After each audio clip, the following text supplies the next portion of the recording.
महाराष्ट्र और उत्तर प्रदेश सरकार ने आधार कार्ड को लेकर एक अहम फैसला लिया है, जिसके तहत अब आधार कार्ड को जन्मतिथि के प्रमाण के रूप में मान्य नहीं किया जाएगा। उत्तर प्रदेश सरकार ने इस संबंध में आदेश जारी करते हुए ये साफ किया है कि आधार में दर्ज जन्मतिथि किसी प्रमाणित दस्तावेज के आधार पर तय नहीं होती, इसीलिए इसे सरकारी रिकॉर्ड में जन्मतिथि के सबूत के तौर पर इस्तेमाल नहीं किया जा सकता। यूपी के नियोजन विभाग के विशेष सचिव अमित सिंह बंसल ने UIDAI के पत्र का हवाला देते हुए ये स्पष्ट किया है कि आधार कार्ड केवल पहचान का साधन है, न कि जन्मतिथि या फिर नागरिकता का प्रमाण।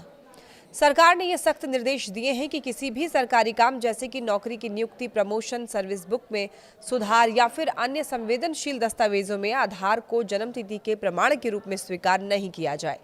इसके बजाय जन्म प्रमाण पत्र, हाई स्कूल की मार्कशीट, नगर निकाय या स्वास्थ्य विभाग द्वारा जारी प्रमाण पत्र जैसे मूल दस्तावेज ही मान्य होंगे।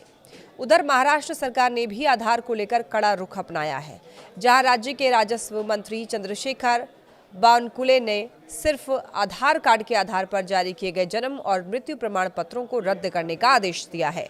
उन्होंने ये साफ किया कि सरकार फर्जी प्रमाण पत्रों को बिल्कुल भी बर्दाश्त नहीं करेगी और अगर केवल आधार के आधार पर ही जारी कोई प्रमाण पत्र संदिग्ध पाया जाता है तो उसे तत्काल रद्द करके पुलिस में शिकायत दर्ज कराई जाए। ये कार्रवाई जाली दस्तावेजों के बढ़ते हुए मामलों को देखते हुए दरअसल की जा रही है।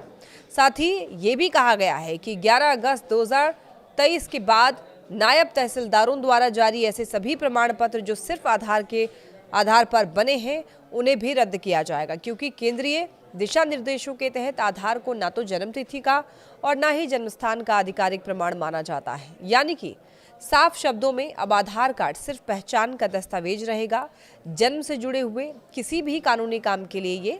मान्य नहीं होगा।